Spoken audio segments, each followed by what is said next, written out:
यामदेवाः भद्रं पश्येमाक्षवीर्यजत्राः श्रीरङ्गैः सुष्ठुवागस्तस्तनूभिः यशेम देवहितं यदायुः स्वस्ति न इन्द्रो वृद्धश्रवाः स्वस्ति न पूषा विश्ववेदाः स्वस्ति नस्ताच्यो अरिष्ठनेमिः स्वस्ति नो बृहस्पतिर्दधातु ओम शांति शांति शांतिः ज्ञानाञ्जनशलाकया चक्षुरुन्मीलितं येन तस्मै श्रीगुरवे नमः। क्षेम स्थैर्य धैर्य विजय अभय आयुः आरोग्य यं ब्रह्मा वरुणेन्द्र रुद्रमरुतस्तुन्वन्ति दिव्यैस्तवैः वेदैः साङ्गपदक्रमोपनिषदैर्गायन्ति यं सामगाः ध्यानावस्थिततद्गतेन मनसा पश्यन्ति यं योगिनो यस्यान्तं न विदुःसुरासुरगणाः देवाय तस्मै नमः। या देवी सर्वभूतेषु विष्णुमायेति शब्दिताः नमस्तस्यै नमस्तस्यै नमस्तस्यै नमो नमः। या देवी सर्वभूतेषु चेतनेत्यभिधीयते नमस्तस्यै नमस्तस्यै नमस्तस्यै नमो नमः। नमः शिवाभ्यां नवयौवनाभ्यां परस्पराश्लिष्टवपुद्धराभ्यां नगेन्द्रकन्यां वृषकेतनाभ्यां नमो नमः शङ्करपार्वतीभ्याम्। हर नमः पार्वतीपतये हर हर महादेव हर। यथाशक्ति कार्तीक मास శ్రీ ఆత్మబంధువులారా, పవిత్రమైన కార్తీక మాసంలో మహోత్సవ కృత్తికా నక్షత్రం పున్నమని ఎందు కలిగినటువంటి ఈ నెల కార్తీకము, అట్లాగే కార్తికేయుని యొక్క కళ్యాణం, కార్తీక మాసంలో కార్తికేయుని యొక్క సేవ సంకల్పించినటువంటి పెద్దలకు ఎంత ఆ శుభ సంకల్పం వచ్చిందో, ఆ పరమాత్మ యొక్క దివ్యానుగ్రహం ఉంటే గాని అటువంటి శుభ సంకల్పాలు రావు. వచ్చినా అవి చేసేందుకు అనుకూలమైన పరిస్థితులు ఏర్పడవు. ఒక శుభకార్యాన్ని, ఒక దైవ కార్యాన్ని నిర్వహించడం చాలా శ్రద్ధతో కూడుకున్నటువంటి యొక్క విషయం. అటువంటి దివ్యమైనటువంటి కార్యక్రమంలో పాల్పంచుకున్న మీ అందరికీ, నిర్వాహకులకు, పెద్దలకందరికీ కూడా ఆ పరమేశ్వరుడి యొక్క సంపూర్ణ కటాక్షం కలగాలని ఆ సదాశివుణ్ణి, ఈశ్వరుని ప్రార్థన చేస్తూ సుబ్రహ్మణ్యేశ్వర యొక్క ఉత్పత్తి, సుబ్రహ్మణ్యం యొక్క తత్వం అనేకమైనటువంటి పురాణాలలో చెప్పబడ్డాయి. అందులో ముఖ్యంగా శివపురాణంలో తృతీయ స్కంధంలో ఈ యొక్క సుబ్రహ్మణ్యేశ్వర చరిత్ర చెప్పబడ్డారు. గురువంలో పరమేశ్వరుడు సతీదేవిని వివాహం చేసుకున్నాడు. దక్ష ప్రజాపతి బిడ్డ. ఈ దక్ష ప్రజాపతి మొట్టమొదలు 60,000 మంది కొడుకులను కన్నాడు. హర్యశ్వులు అనేవాళ్ళని. వాళ్ళందరినీ కూడా తపస్సు చేసి సృష్టి ప్రారంభించండి అని తండ్రి గారు ఆజ్ఞాపిస్తే వాళ్ళు సముద్ర తీరానికి వెళ్ళి తపస్సు ప్రారంభించారు. ఆ తపస్సు ప్రారంభించిన సమయంలో కొంతకాలానికి నారద మహర్షి అక్కడికి వెళ్ళి, నాయన మీ తపస్సు ఎందుకోసం చేస్తున్నారు, మీ నాన్నగారి యొక్క ఉద్దేశం మీకేమైనా తెలుసా అంటే, తపస్సు చేసి సృష్టి చేయమన్నారంటే నాయన మీరు తెలుసుకోవలసినది సూక్ష్మంలో ఉంది. తనంతల తలిగేటువంటి యొక్క చక్రం ఏమిటి, పడితే పైకి రానటువంటి యొక్క పెద్ద బావి ఏది, అది చీకటి బావి ఏది, నిరంతరం ఆరకుండా వెలిగేటువంటి జ్యోతి ఏదో తెలుసుకోండి, మీకు జ్ఞానం కలుగుతుంది అని ఉపదేశించి అప్పుడు వాళ్ళు నిరంతరం వెలిగే జ్యోతి పరమాత్మ, తనంతరం తిరిగేటువంటి యొక్క చక్రం కాలచక్రం, పడితే తిరిగి రానటువంటి చీకటిను ఈ సంసారం అనేటువంటి అంధకారమైన కూపం అని గమనించి ఈ సంసారం నుండి విముక్తులై భగవత్ కైవల్యాన్ని పొందారు, శరీరాన్ని విడిచిపెట్టారు. అప్పుడు దక్ష ప్రజాపతి అయ్యో 60,000 మంది కొడుకులు నశించిపోయేది కదా అని మళ్ళీ 10,000 మంది కొడుకులను కానీ నాయన మీరు తపస్సు చేసి సంతానాన్ని పొంది సృష్టిని వృద్ధి చేయండి అన్నారు. మళ్ళీ వాళ్ళు తపస్సు చేస్తుంటే నారద మహర్షి వెళ్ళి, ఆయన మీ అన్నలు నడిచినటువంటి పవిత్రమైన మార్గం ఉంది, అందులో మీరు నడవండి అన్నారు. వాళ్ళు కూడా తపస్సు చేసి జ్ఞానాన్ని పొంది జన్మరాహిత్యం చేసుకొని కైవల్యాన్ని పొందారు. ఇంతమంది కొడుకులు కూడా నశించిపోయి దీనికి నారదుడు కారణమని ఇక ముందు ఎవరైనా సంతానాన్ని పొందకుండా మోక్షం పొందటానికి అర్హులు కాకపోదురు కాక అని శాపం పెట్టాడు. ఆ తర్వాత బ్రహ్మగారి దగ్గరికి వెళ్ళి, నాన్న నారదుడి వల్ల నా సంతానం అంతా కూడా మోక్షాన్ని పొందారు, ఇప్పుడు సృష్టి చేయలేకపోయినాను అంటే, నాయన నీకు ఇక పుత్ర సంతానం కాదు పుత్రికా సంతానాన్ని పొందు అని బిడ్డలను కనుమన్నాడు. అందులో 26 మంది బిడ్డలు నక్షత్రాలను చంద్రుడికి ఇచ్చి పెళ్లి చేశాడు.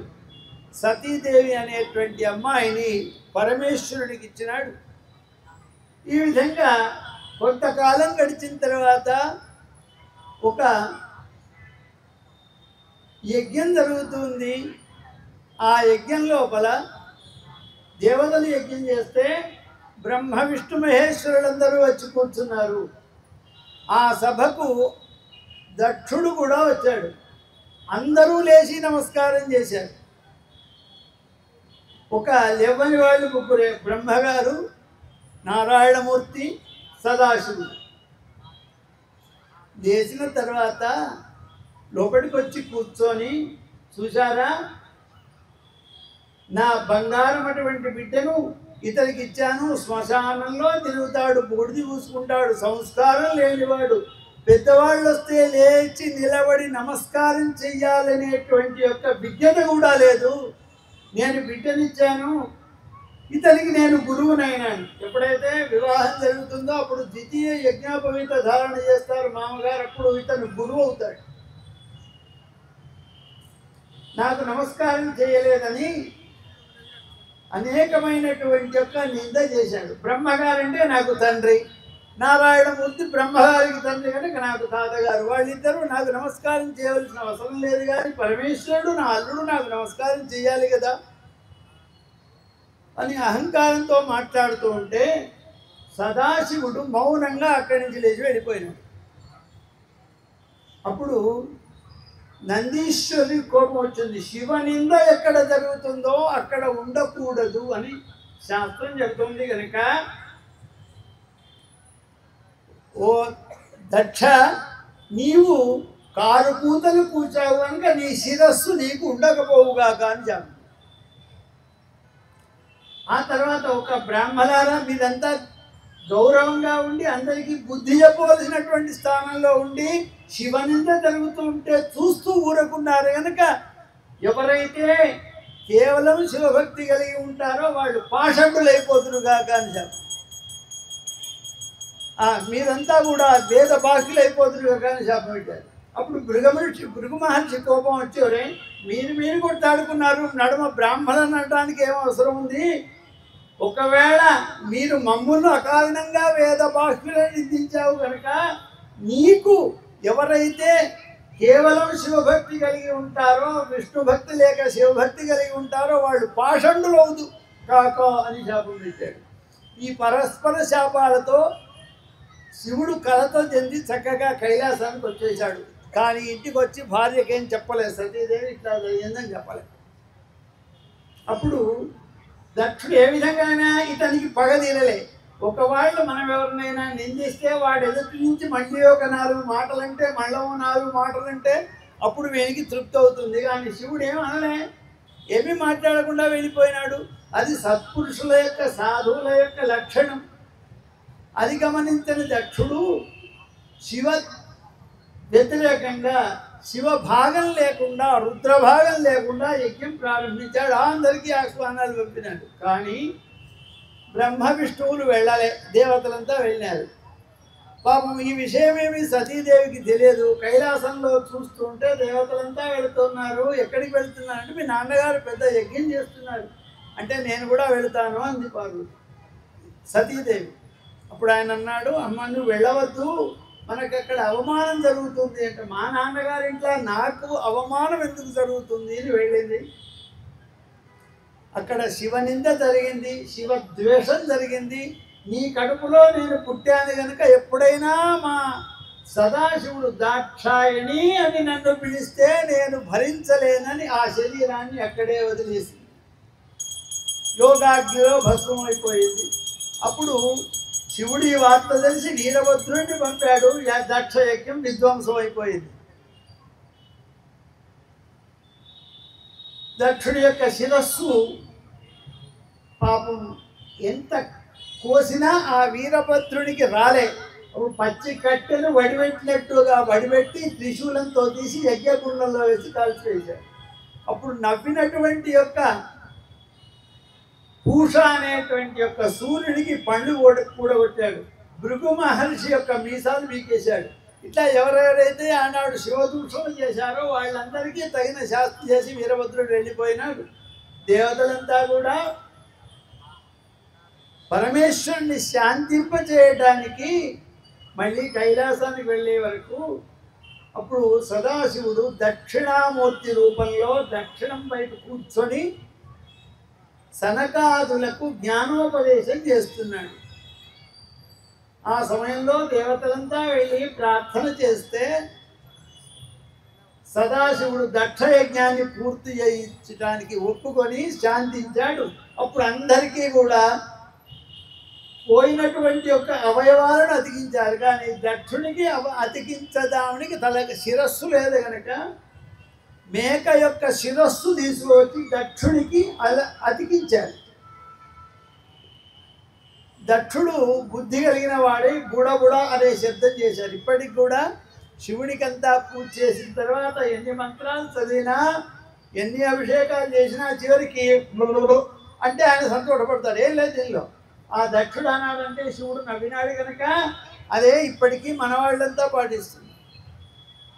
ఈ సమయంలో ఇప్పుడు శంకరుడికి భార్య లేదు. వజ్రనాభుడు అనేటువంటి వాడు ఒక రాక్షసుడు దితి గర్భంలో జన్మించాడు. హిరణ్యాక్ష హిరణ్యకశ్యపులు సంహరించబడ్డ తర్వాత దితి గర్భంలో జన్మించి కొంతకాలం దైవ వ్యతిరేకమైన కార్యక్రమాలు చేసి ఆ తర్వాత బుద్ధి తెచ్చుకొని సన్మార్గంలో ఉంటున్నాడు. ఒకప్పుడు ఆయన భార్య నాకు ఒక కోరిక కావాలి అని భర్తను అడిగింది. ఏమిటి అంటే దేవతలను హింసించేటువంటి ఒక కొడుకు పుట్టాలి. ఎక్కడి కోరిక? నేను ఇప్పుడు సత్వగుణంలో ఉన్న పూర్వంలో ఏదో చేశాను కానీ భార్య కోరిక తీర్చాలి కనుక అప్పుడు బ్రహ్మ గురించి తపస్సు చేసి వరాన్ని పొంది ఇటువంటి కొడుకు పుట్టాలి అని కోరినాడు. తథాస్తు అన్నాడు బ్రహ్మగారు. అతనికి పుట్టినటువంటి వాడే తారకాసురుడు. తారకాసురుడు పెరిగి పెద్దవాడై మహాబలవంతుడై 1000 సంవత్సరాలు ఉగ్రమైన తపస్సు చేశాడు. ఆ తపస్సుకు బ్రహ్మగారు ప్రత్యక్షమై, నాయన ఏం వరం కావాలో కోరుకోమన్నారు. అప్పుడు మహాత్మా, నాకు చావు లేకుండా వరం ఇవ్వు. అది సాధ్యం కాదు. ఎవరికి ఒక్క కాలం అయిపోయిన తర్వాత వాళ్ళు వెళ్ళిపోవలసిందే. చతుర్యుగ సహస్రాణి బ్రహ్మణో దినముచ్చతే. 1000 యుగాలైతే నాకు ఒక్క పగలు, 1000 యుగాలైతే రాత్రి, అటువంటి 2000 యుగాలైతే ఒక రోజు, అటువంటి రోజులు 365 అయితే ఒక సంవత్సరం, అటువంటి 100 సంవత్సరాల తర్వాత నేనే ఈ పదవిలో ఉండను. అది చిరంజీవత్వం కాక ఏదైనా కోరుకో. అప్పుడు ఆయన అన్నాడు, శివుడు పెళ్లి చేసుకుంటే శివుడి యొక్క వీర్యం వల్ల జన్మించిన వాడై ఉండాలి. అది శివుడి భార్య గర్భంలో పుట్టకూడదు. 6 తల్లుల పాలు తాగాలి. 6 ముఖాలు కలిగిన వాడు కావాలి. 12 చేతులు కలిగిన వాడు కావాలి. అనేకమైన కోరికలు. అటువంటి వాడితో నేను చావాలి. ఎందుకు? శివుడా పెళ్లి చేసుకునే వీల్లేదు, ఇప్పుడు చేసుకునే అవకాశంలో లేడు ఆయన అని వీడు అనుకున్నాడు. పాపం తదాస్తు అని బ్రహ్మగారు వెళ్ళిపోయినాడు. వీడి యొక్క మొదటి దండయాత్ర దేవలోకం మీద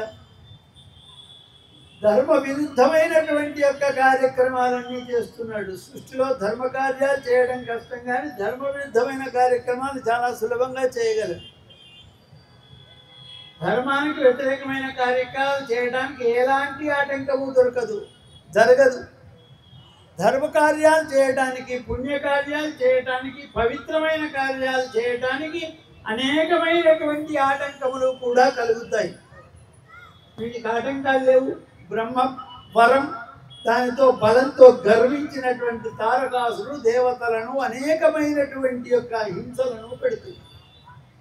అప్పుడు దేవతలంతా బ్రహ్మగారి నుండి వైకుంఠం వెళ్ళి నారాయణమూర్తిని ప్రార్థన చేశాడు. ఇప్పుడు అన్నాడు నారాయణుడు, నాయన దేవతలారా, నా సుదర్శన చక్రం వీడి మీద పనిచేయదు. ఏ విధంగా? ఇప్పుడు పరమేశ్వరుడు పెళ్లి చేసుకొని ఒక కొడుకును కంటే కానీ వాని చేతిలో కానీ తారకుడు చావుడు. ఏ విధంగా మరి పరమేశ్వరుడు పెళ్లి చేసుకోవాలి? పరమేశ్వరుడిని పెళ్లి చేసుకోవాలంటే అది సామాన్యుల నుంచి సాధ్యం కాదు. ఆ పరదేవతనే కావాలి, పరాశక్తే కావాలి. మీరంతా ఏం చేయాలి? ఇప్పుడు పరదేవత గురించి తపస్సు చేయండి. ఇది దేవి భాగవతంలో చెప్పబడింది. ఆ పరదేవత గురించి మీరంతా ప్రార్థన చేయండి. శ్రీమాత శ్రీ మహారాజ్ఞి శ్రీమత్ సింహాసనేశ్వరి చిదగ్నికుండ సంభూత దేవకార్య సముద్యత. మీ కార్యాలను నెరవేర్చడానికి ఆమె అవతరిస్తానని వాగ్దానం చేసింది గనక, దేవతలారా మీతో పాటు నేను కూడా వస్తాను అని ఆ జగన్మాత లలితా మహాత్రిపుర సుందరిని ప్రార్థన చేశాడు. అనేక తపస్సు చేస్తే ఆ జగన్మాత అనుగ్రహించి, నాయనా నేను హిమవంతుడికి బిడ్డగా జన్మిస్తానని లోగడ వరం ఇచ్చాను. ఇప్పుడు ఆ హిమవంతుడికి బిడ్డగా నేను జన్మిస్తాను. ఆ తర్వాత పరమేశ్వరుని పెళ్లి చేసుకుంటాను.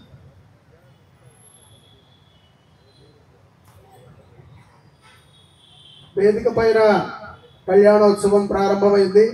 గణపతి పూజ, శుద్ధి పుణ్యాహవాచన కార్యక్రమాలను చేశారు. ఇప్పుడు రక్షాధారణని స్వామివారికి పూజ రక్షాధారణని స్వామివారికి అందిస్తున్నారు. అందరికీ కూడా ఆ రక్షా సూత్రాలను చూపిస్తారు. అందరూ కూడా నమస్కారం చేసుకోండి. వేదిక మీద ఎవరైతే కళ్యాణదాతలు ఉన్నారో వాళ్ళందరూ కూడా ముట్టుకుని నమస్కారం చేసుకుంటారు.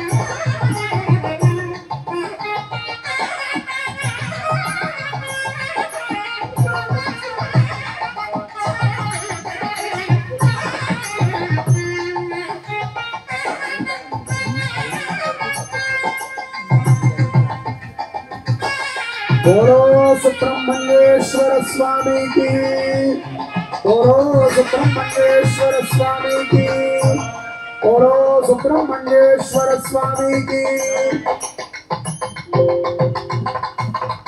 ఓం బృహత్సానక్షత్రవద్రుద్రవృష్టయం కృష్ణభోజస్సుతముగ్రవీరో ఇంద్రస్తోమేన పంచదశేన మధ్య ఇదం వాతేన సదరేణ రక్షా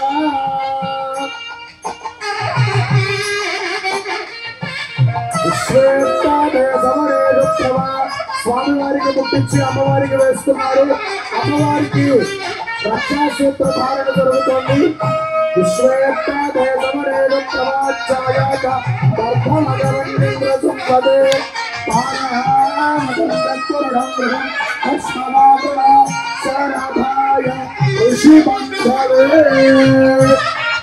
కళ్యాణ పాపలకు కూడా అక్షంతలు వేయాలి. రక్షాబంధన ముహూర్త శుభ ముహూర్తోస్తు సుముహూర్తకాలే సూర్యాదీనాం గవానాం గ్రహాణాం అత్యంత ఆనుకూల్యతా ఫల సిద్ధిరస్తు.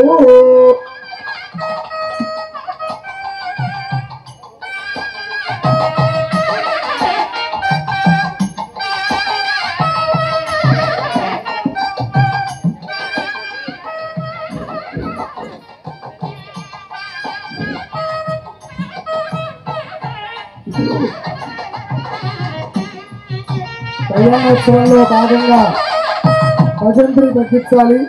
భజంత్రి సౌండ్ బాగా తగ్గించాలండి. సౌండ్ సిస్టమ్ వాళ్ళు భజంత్రి సౌండ్ అని కొంచెం తగ్గించాలి. కళ్యాణోత్సవంలో భాగంగా ఇప్పుడు స్వామివారికి రక్షాసూత్ర ధారణ అయింది.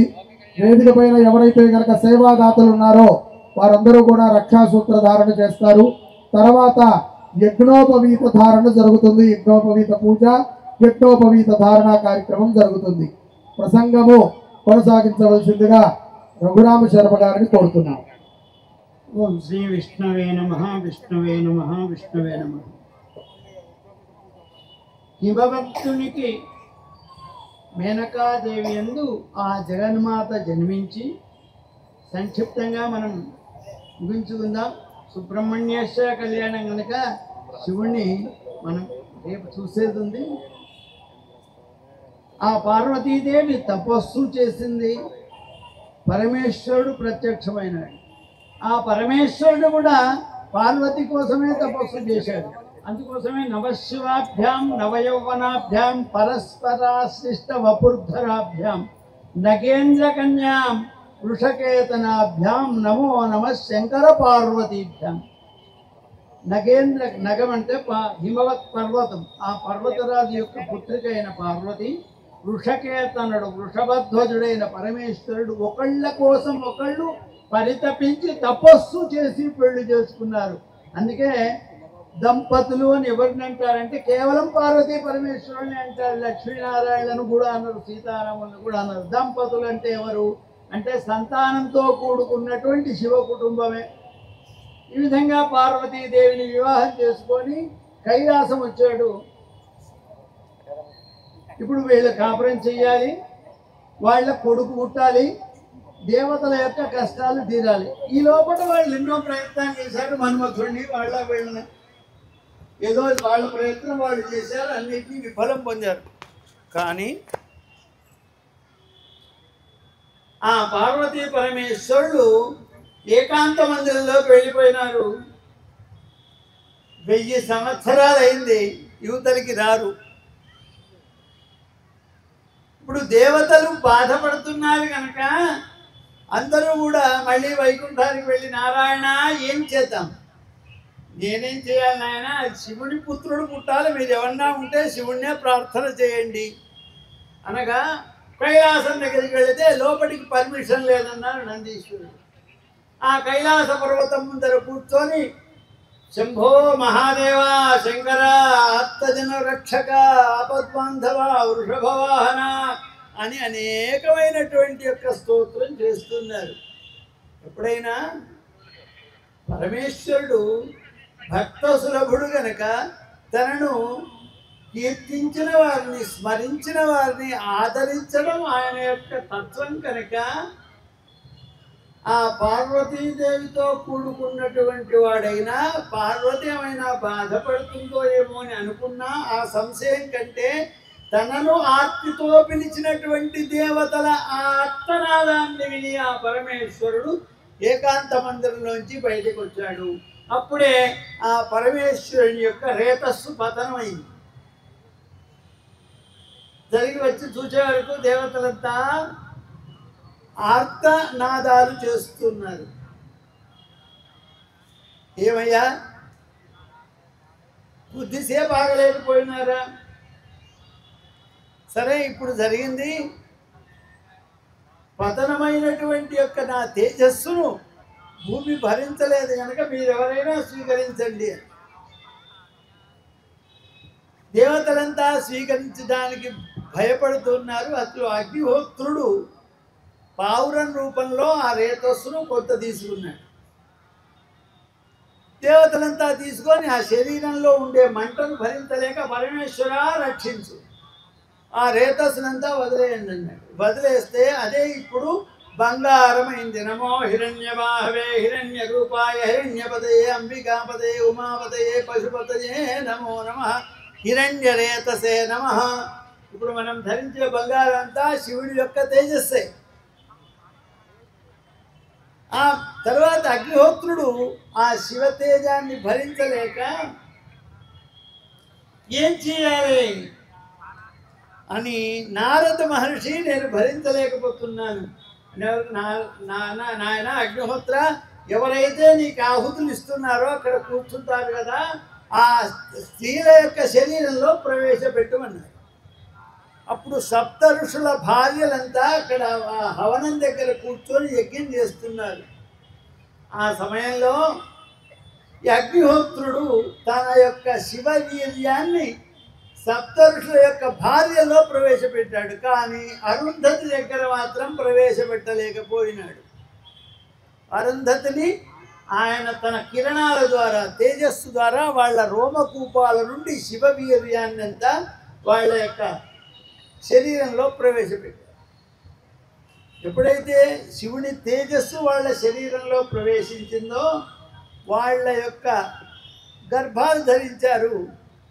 ఆ గర్భాలను భరించలేక గంగలో వదిలిపెట్టారు.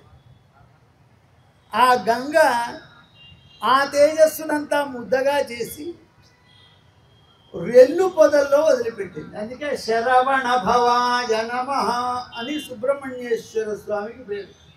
ఆ రెల్లు పొదల్లో వదిలిపెట్టినటువంటి యొక్క శివుడి యొక్క తేజస్సు ఒక పుత్రుడిగా మారింది. బోలో సుబ్రహ్మణ్య భగవానికి.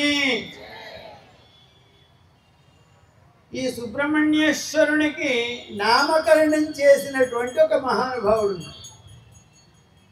పుట్టిన పిల్లవాడికి పేరు పెట్టాలి కదా, నామకరణం. శిశువు తయారైనాడు. దైవవశంలో ఎందుకో ఆ మార్గంలో విశ్వామిత్ర మహర్షి వెళుతున్నాడు. అద్భుతమైన తేజస్సుతో వెలుగొందే ఈ బాలకుడిని చూచాడు. చూచి అప్రయత్నంగా నమస్కారం చేసినాడు. అప్పుడు ఆ సుబ్రహ్మణ్యుడు అన్నాడు, మహాత్మా, నీవు నాకు నామకరణం చేయి అంటే ఈ తేజస్సును చూస్తే భరించరాకుండా ఉంది. నేను నామకరణం చేస్తే ఏ విధంగా ఉంటుందో అని. నేను పుట్టుకతో బ్రాహ్మణ్ణి కాదు, నేను క్షత్రియుణ్ణి. ఏదో తపస్సు చేశాను అనగా నీ తపస్సు ఫలించింది, నీవు బ్రహ్మర్షి అయిపోయినావు. నా నామకరణం చేసి నాకు నీవు పురోహితుడిగా ఉండమన్నాడు. అప్పుడు సుబ్రహ్మణ్యుడు అనేటువంటి యొక్క నామకరణం చేశారు. అంతేకాదు అనంతకోటి నామాలు, షణ్ముఖుడు, సుబ్రహ్మణ్యుడు, కార్తికేయుడు, కుమారుడు, తమిళంలో అయితే మురుగన్, అనేకమైనటువంటి యొక్క నామాలు నీకు చెందుతాయని విశ్వామిత్రుడు వెళ్ళిపోయినాడు. ఆ తర్వాత ఆ పిల్లవాడు గంగా తీరంలో ఉన్నప్పుడు ఈ కుర్తికలు 6 సప్త ఋషుల భార్యలు అక్కడికి వచ్చి ఆ పిల్లవాడిని చూడగానే పుత్ర వాత్సల్యం కలిగింది. అప్పుడు అందరూ మేం పాలిస్తాం మా కొడుకు అని అంటే 6 తల్లులకు 6 ముఖాలతో 6 తల్లుల దగ్గర పాలు తాగినారు. అందుకే ఆయన షణ్ముఖుడు 6 తలలతో 6 తల్ల పాలు తాగినాడు కనుక షణ్ముఖుడు అనేటువంటి పేరు పెట్టుకున్నాడు. ఆ షణ్ముఖుడు ఈ కృత్తికల యొక్క పోషణలో ఉన్నాడు. అంటే ఈ సప్త ఋషుల యొక్క అరుంధతి కాక మిగిలినటువంటి యొక్క 6 ఋషుల భార్యలంతా కృత్తికలు అని చెప్పి పిలువబడతారు. కొంతకాలం గడిచిన తర్వాత పార్వతీదేవి మన కుమారుడు ఎక్కడో పెరిగినాడు వెతికించండి అనగా నందీశ్వరాదులందరూ కూడా కలిసి సుబ్రహ్మణ్యేశ్వరుణ్ణి వెతికి తీసుకుని కైలాసానికి తీసుకుని వెళ్ళినారు. స్వాగత సత్కారములన్నీ కూడా చేయించి అనేకమైన విద్యాభ్యాసములు చేయించారు. ఆ తర్వాత దేవ సైన్యానికి నాయకుడుగా చేస్తే తారకాసురునితో యుద్ధం చేశాడు. అందుకే దేవసేనా నాయకుడు షణ్ముఖుడు. ఆ సుబ్రహ్మణ్య స్వామి యొక్క అస్త్రం వల్ల ఆ తారకాసురుడు వధింపబడ్డాడు. ఆ తారకాసురుని యొక్క సంహారం చేసినటువంటి సుబ్రహ్మణ్యుడు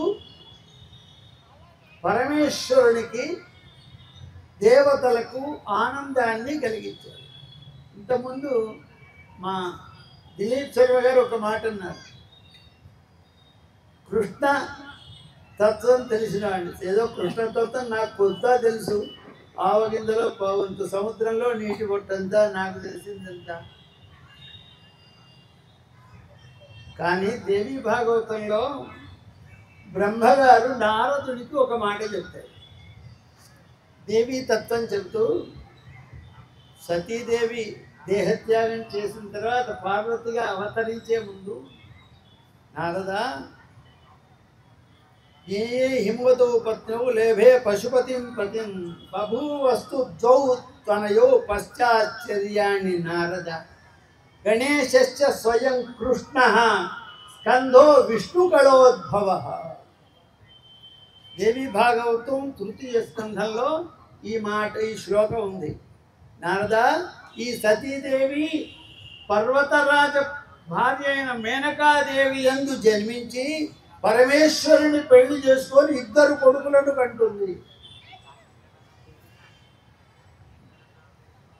బోలో సుబ్రహ్మణ్యేశ్వర స్వామికి, బోలో సుబ్రహ్మణ్యేశ్వర స్వామికి. ఇప్పుడు స్వామివారికి యజ్ఞోపవీత ధారణ జరుగుతోంది. మీ అందరికీ కూడా యజ్ఞోపవీతం చూపిస్తారు. అందరూ కూడా నమస్కారం చేసుకోండి. సుబ్రహ్మణ్యేశ్వర స్వామికి, సుబ్రహ్మణ్యేశ్వర స్వామికి. మనము ప్రగతి నగర్లో ఉన్నాం, బతుకమ్మ ఘాట్లో ఉన్నాం. గట్టిగా చెప్పాలి, సుబ్రహ్మణ్యేశ్వర స్వామికి, సుబ్రహ్మణ్యేశ్వర స్వామికి, సుబ్రహ్మణ్యేశ్వర స్వామికి. యజ్ఞోపవీతం పరమం పవిత్రం ప్రజాపతేర్యత్సాయం పురస్తాద్ ఆయుష్యమక్రియం ప్రతిముచ్చ శుభ్రం యజ్ఞోపవీతం ఫలమస్తు తేజః. యజ్ఞోపవీత ధారణ ముహూర్త శుభ ముహూర్త అస్తు. కళ్యాణములో మనము ఎవరికైతే కళ్యాణోత్సవాన్ని చేస్తుంటామో అటువంటి పురుష భావన చేసినటువంటి వారిని లక్ష్మీనారాయణుడిగా, అమ్మవారిని లక్ష్మీ స్వరూపంగా భావిస్తాం. యజ్ఞోపవీతం అనేటువంటిది సర్వ మానవాళికి కూడా లభ్యపడేటువంటిది కాదు. బ్రాహ్మణ, క్షత్రియ, వైశ్యులకి మాత్రమే ఈ యజ్ఞోపవీత ధారణని శాస్త్రములో చెప్పబడింది. అటువంటి యజ్ఞోపవీత ధారణ మన యొక్క శుచిని, శుభ్రతని మనకి చూపిస్తూ ఉంటుంది. నిరంతరము కూడా చాలా మందిలో మనం చూసినట్లయితే ఈ మధ్యకాలంలో యజ్ఞోపవీతాన్ని తీసి ఎక్కడ పడితే అక్కడ మేకు దగ్గర పెట్టేయడము, లేకపోతే మంచం కింద పెట్టేయడము చేస్తూ ఉంటారు. అది మహాపాతకం. ఒక్కసారి సుముహూర్తము జరిగి యజ్ఞోపవీతము వేసిన తర్వాత మళ్ళీ ఈ కట్టకాలేంత వరకు కూడా యజ్ఞోపవీతము ఉండాలి. అది నువ్వు తీసేసావు అంటే నువ్వు ఏమాత్రము ఆ యొక్క క్షత్రియ వైశ్య బ్రాహ్మణ అంశానికి చెందిన వాడివి కాదు. తర్వాత నువ్వు ఎన్ని యాగాలైనా చేయొచ్చు, తర్వాత ఎన్ని యజ్ఞాలైనా చేయొచ్చు, తర్వాత ఎన్ని దానాలైనా చేయొచ్చు, పరిష్కారము కాదు. ఇవాళ రేపట్లో మనందరికీ కూడా అలవాటైపోతుంది తప్పు చేయటము, తర్వాత ఏదో గుడికి వెళ్ళటము, ఆ స్వామికి ఇంత సమర్పణ చేయటము, లేకపోతే ఆ మూటా ముల్లి తీసుకువెళ్ళి ఆ కొండల రాయుడికి చేతిలో పెట్టడము. అది మహాపాతకం. తప్పు కొన్ని మనము చేయకూడదు. చేసిన తర్వాత అది ప్రాయశ్చిత్తము లేనటువంటి తప్పులు. కాబట్టి అటువంటి యజ్ఞోపవీతము అనేక కళ్యాణోత్సవాలు స్వామివారిని షట్షణ్ముఖాలకు తీసుకువెళ్ళినప్పుడు కూడా అదే యజ్ఞోపవీతాన్ని వేశాం. మా గుళ్ళో ఎప్పుడు కళ్యాణోత్సవం జరిగినా అదే యజ్ఞోపవీతం స్వామివారికి వేస్తున్నాం. అటువంటి దివ్యమైనటువంటి యజ్ఞోపవీత ధారణ జరిగింది. ఇప్పుడు స్వామివారిని లక్ష్మీనారాయణ స్వరూపముగా మనమందరము మానవులమే, మానవులు చేసుకునేటువంటి ఒక కళ్యాణోత్సవం మనము నిజంగా చేయగలమా? సుబ్రహ్మణ్య స్వామి కనుక ఇక్కడికి వచ్చి కూర్చుంటే కళ్యాణం చేయండి అన్నామనుకోండి, మన వల్ల కానే కాదు. మనము ఎంతో గాబరా పడిపోతాం, ఎంతో తొందర పడిపోతాం, ఎంతో ఇబ్బంది కలుగుతుంది మనకి. కానీ ఒక విగ్రహానికి చైతన్యాన్ని కలిగించేటువంటిది మంత్రం. తంత్రం బ్రాహ్మణాధీనం బ్రాహ్మణో మమ దేవత. ఎక్కడైతే గనక బ్రాహ్మణ్ణి మనము బ్రాహ్మడిగా గుర్తించి అర్చకులని బ్రాహ్మణులని గౌరవిస్తామో, బ్రాహ్మణ దగ్గర బేరసారాలు ఆడకుండా ఒక కార్యక్రమాన్ని చేయించుకుంటామో, అటువంటి వారికి యజ్ఞయాగాదులు చేయాల్సిన పనిలే. ఎందుకంటే వారి యొక్క బుద్ధి మనస్సు ఎప్పుడు కూడా 10 మందికి దాన ధర్మాలు చేయాలి, మనలాగానే 10 మంది బాగుండాలి అని అనుకున్నప్పుడు డెఫినెట్లీ నీకు అన్నీ కూడా మంచే జరుగుతుంది. ఎక్కడా చెడు జరిగే అవకాశమే లేదు. దానము చేసేటప్పుడు ఎంతో మందికి ఒక దుర్గుణం ఉంటుంది. అదేమిట్రా అంటే, ఎవరికైనా మనం దానం చేస్తుంటే ఎందుకు ఇవ్వాలి, ఈయన ఎంత అడిగాడు, ఈ జపానికి ఈయన ఎంత అడిగాడు, ఈ పూజకి ఈయన ఎంత అడిగాడు, వేరే దగ్గర ఎంక్వైరీ చేద్దాం, ఇంకా తక్కువకి ఎవరైనా వస్తారేమో. అలాగే ఉంటుంది నీ ఫలితం కూడా. ఒక్కసారి నువ్వు ఒక బ్రాహ్మణ్ణి కాదని వెళ్ళటం ద్వారా, ఒక గురువుని కాదని వెళ్ళటం ద్వారా, ఒక భగవంతుణ్ణి కాదని వెళ్ళటం ద్వారా నువ్వు ఏమాత్రము దాని తర్వాత తక్కువకి చెయ్యి, ఎక్కువకి చెయ్యి, ఇష్టముతో చెయ్యి, ప్రేమతో చెయ్యి, బాగా బాధ్యతతో చెయ్యి, ఫలితము మాత్రము రాదు. ఇది మనమందరము గుర్తుపెట్టుకోవాలి. మనము నిత్యము చేస్తూ ఉంటాం. ఒక గుళ్ళో 20 రూపాయల అర్చన ఉంటుంది, ఒక గుళ్ళో 5 రూపాయలు ఉంటుంది, ఒక గుళ్ళో 10 రూపాయలు ఉంటుంది. వెతుక్కుని 5 రూపాయల అర్చనకి వెళ్ళి ఈ గుళ్ళో 20 రూపాయలండి, అందుకని నేను రావట్లేదు అంటే అంతే చాలు. ఈ గుళ్ళోకి వచ్చేటువంటి భక్తుల పాపాలన్నీ కూడా మనం తీసుకున్నట్టే. ఎక్కడా కూడా మనము విమర్శించకూడదు. విమర్శ లేనటువంటి మనస్సు ఎవరికయ్యా ఉంటుంది అంటే కనుక భగవంతుణ్ణి నిరంతరము స్మరించేటువంటి వాళ్ళకి, భగవంతుని కోసం చెయ్యాలి అని. దీనికి ఎంత ఖర్చు అవుతుందా, దానికి అంత అవుతుందా, నాకు ఇస్తే తక్కువకు చేస్తాను, ఇలాంటివి మనం తరచూ వింటూ ఉంటాం. కాబట్టి ఈ రోజు నుంచి మీరెవరూ కూడా అటువంటి భావనతో ఉండకండి. తెలుసుకోకపోవడం మంచిదే, తెలుసుకొని దాని ఆచరణ చేయకపోవటం నిజంగా మన మూర్ఖత్వం అవుతుంది. కాబట్టి మంచి విషయాన్ని గురువు గారు మనందరికీ కూడా పురాణ ఇతిహాసాల్లో ఉన్నటువంటి కార్తీక ఉద్భవం గురించి చెప్తున్నారు. సుబ్రహ్మణ్యుడు ఏ విధముగా ఉద్భవించాడో అని చెప్తున్నాడు. ఆ యొక్క విషయాలను వింటూ ఉంటే మనము కళ్యాణం చేసినటువంటి ఫలితం. విన్నామా, ఇక్కడి నుంచి ప్రసాదం తీసుకున్నామా, దీపం వెలిగించామా, గాబరాగా 4 ఫోటోలు దిగామా, వెళ్ళిపోయామా అన్నట్టు ఉండకూడదు. ఇక్కడ మిమ్మల్ని అందరినీ కూర్చోబెట్టి శుభంకరి దేవస్థానము ఈ కార్యక్రమం చేయడానికి ముఖ్య ఉద్దేశము మీ అందరికీ కూడా శుభము కలగాలి అని. అంతే తప్ప మిమ్మల్ని ఇక్కడ కూర్చోబెట్టడం వల్ల ఏమాత్రము నాకు పుణ్యం రాదు, మీకే పుణ్యం. మీరు దానిని అనుసంధానం చేసుకుని మీ జీవితంలో మీరు ఇతరులతో ఉండేటప్పుడు పద్ధతిని మార్చుకుని, ఎక్కడైనా ఒక దైవిక కార్యక్రమం జరుగుతోంది, మన వంతుగా మనం వాలంటరీ సేవ చేయొచ్చు. ఏదైనా గుళ్ళో సేవ జరుగుతోంది, వాలంటరీ సేవ చేయొచ్చు. వచ్చామా ఏదో మనం ప్రసాదం తీసుకున్నామా, మనకి పీటేశారు, దీపం పెట్టుకున్నామా, అగరత్తి ఇవ్వలేదు, కర్పూరం ఇవ్వలేదు అనేటువంటి భావనలతో మనము ఎక్కడా కూడా ఉండకూడదు. అది తెలుసుకున్నప్పుడు మనకి ఇటువంటి తత్వాలు, ఇటువంటి మాటలు చాలా సులభంగా మెదడులోకి వెళతాయి. ఇప్పుడు గురువులు ఆ యొక్క తత్వ వివరణని కొనసాగిస్తూ ఉంటారు. వేదిక పైన కళ్యాణములో ఇప్పుడు స్వామివారికి పాద ప్రక్షాళన తర్వాత ప్రవరం ఉంటుంది. ఎవరు స్వామివారు, ఏ యొక్క గోత్రీకుడు, వారు తాతగారెవరు, ముత్తాతగారెవరు, తండ్రి గారెవరు, అట్లాగే వల్లి అమ్మవారి యొక్క గోత్రము, దేవసేన అమ్మవారి యొక్క గోత్ర ప్రవరణని కూడా వినటము ద్వారా ఒక వంశము గురించి, ఒక గొప్ప వంశము గురించి మనం తెలుసుకున్నటువంటి పుణ్యాన్ని పొందుతాము. కాబట్టి ఇప్పుడు ప్రవచనం కొనసాగుతుంది. అందరూ ప్రవచనాన్ని శ్రద్ధగా ఆలకిస్తూ ఉండండి. ఓం విష్ణవే నమః, విష్ణవే నమః, విష్ణవే నమః. గణేశశ్చ స్వయం కృష్ణః స్కంధో విష్ణుకళోద్భవ. గణపతి సాక్షాత్తు ఆ గోలోకధాముడైనటువంటి కృష్ణుడి యొక్క అంశనే. స్కంధుడనే సుబ్రహ్మణ్య స్వామి, ఆ సుబ్రహ్మణ్య స్వామి సాక్షాత్తు నారాయణ అంశదుడు. జగన్మాత ఆ పరదేవత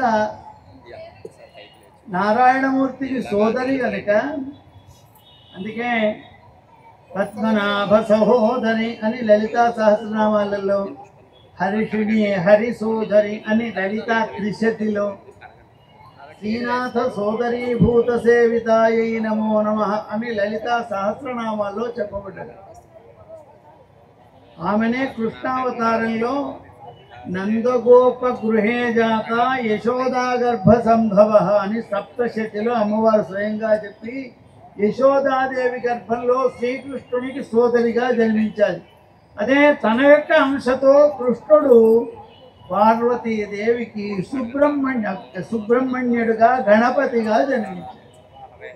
అనగా అద్వైత సిద్ధాంత ప్రకారంగా దేవతంతా ఒకటే, కథాపరంగా కూడా కృష్ణుని యొక్క అంశ గణపతి, విష్ణువు యొక్క అంశ సుబ్రహ్మణ్యేశ్వరుడు. సరే, ఈ సుబ్రహ్మణ్యేశ్వర స్వామి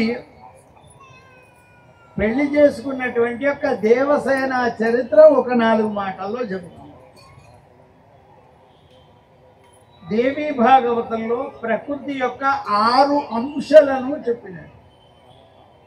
ప్రకృతి 6 అంశాలు. ఈ జగత్తంతా ప్రకృతి పురుషాత్మకమై ఉన్నది. అందుకే అమ్మవారికి పురుషకార స్వరూపిణి అని పేరు. పురుషుడు అంటే మగవాడని మాత్రమే అర్థం కాదు, సమస్తమైన క్రియలను చేసేటువంటి సమర్థత కలిగిన వాళ్ళను పురుషుడు అంటారు. మన వ్యవహారిక భాషలో పురుషుడు అంటే మగవాడని, స్త్రీ అంటే ఆడవాళ్ళని చెబుతున్నాం. కానీ పురుష శబ్దానికి అందుకే ఉద్యోగం పురుష లక్షణం. ఉద్యోగం అంటే ఏదైనా మన ఇంగ్లీష్లో జాబ్ చేయడం కాదు, పని చేయడం. ఏ పని చేయడం? జీవన వ్యాపారములు, శరీరంలో ఉండబడేటువంటి యొక్క జీవిత వ్యాపారాలు కొన్ని జరుగుతాయి, మనకు తెలియకుండానే జరుగుతాయి. అవి చేసే వాళ్ళంతా పురుషులు. పురుషకార స్వరూపిణి అమ్మవారు. ఆ జగన్మాత ప్రకృతి 6 శక్తుల లోపల మంగళ చండిక అని ఒక అమ్మవారు. మంగళ చండిక. ఈ మంగళ చండిక ఎక్కడ పూజిస్తారంటే పురుటి గది లోపల. మనకు శిశువులు జన్మించిన తర్వాత 11 రోజులు జాతాశౌచం పురుడు అని మనం పాటిస్తాం. ఆ 11 రోజులలో ఎటువంటి దేవతార్చనలు చేయకూడదు. కానీ ఆ పురుటింటిలోనే అదే గదిలో షష్ఠీదేవిని స్థాపించి పూజించాలి. ఆమె మంగళ చండిక, ఆమెనే షష్ఠీదేవి. షష్ఠి అంటే ప్రకృతి యొక్క 6వ అంశ. షష్ఠి అంటారు కదా, ఆ షష్ఠీదేవి 6వ అంశ. అట్లాగే మీరంతా పుట్టినటువంటి శిశువులకు నామకరణం చేస్తున్నారు. ఏదో ఒక నామకరణం చేస్తున్నారు, పేరు పెడుతున్నారు. ఆ పేరు పెట్టేటప్పుడు ఏ దేవతను ఎవరిని పూజించాలి అని మనకు శాస్త్రం చెప్పింది. ఎవరిని పూజిస్తున్నామో ఏం తెలియదు, కానీ ఏదో పార్టీలు అయితే చేస్తున్నాం, రకరకాలైనటువంటి పార్టీలు జరుగుతున్నాయి. కానీ ఆ షష్ఠీదేవిని పూజించాలి. ఇప్పటికీ మనం ఉత్తర భారతదేశం వెళితే ఉత్తర హిందూస్థాన్లో ఉత్తరప్రదేశ్, రాజస్థాన్ ఆ ప్రాంతాలలో మనం ఎట్లయితే నామకరణోత్సవం అంటున్నామో వాళ్ళు షష్ఠి అంటారు. అది షష్ఠి హోరై. షష్ఠి అంటే నామకరణం జరుగుతుంది అని అర్థం. ఏం చేయాలి? షష్ఠీదేవిని పూజించాలి. శిశువులను రక్షించేటువంటి దేవి. ఆ శిశువులకు ఏ విధమైనటువంటి యొక్క చిన్న చిన్న వ్యాధులు బాధలు కాకుండా రక్షించేటువంటి దేవినే షష్ఠీదేవి అంటారు. ఆ షష్ఠీదేవియే దేవసేనగా కశ్యప ప్రజాపతికి అవతరించి సుబ్రహ్మణ్యేశ్వర స్వామిని పెళ్లి చేసుకున్నాడు. షష్ఠీదేవే మంగళచండిక. ఆ మంగళచండికే దేవసేన. యత్కుమారి మంత్రయతే యజ్జోషిత్యత్పతివ్రత నిత్యం యత్కంతే దేవధు అని ఆ దేవసేన యొక్క మంత్రం చెబుతూ ఉన్నది, వేద మంత్రం. యత్కుమారి మంత్రయతే. బాగా సంగీతం రావాలి అనుకున్న వాళ్ళు ఈ దేవసేన అమ్మవారిని పూజిస్తే సంగీతం వస్తుంది. బాగా విద్య రావాలి అనుకున్నటువంటి వాళ్ళు కుమారస్వామిని పూజిస్తే విద్యలు వస్తాయి. కుమారస్వామి సకల విద్యలకు అధినాథుడు అని చెప్పబడ్డది.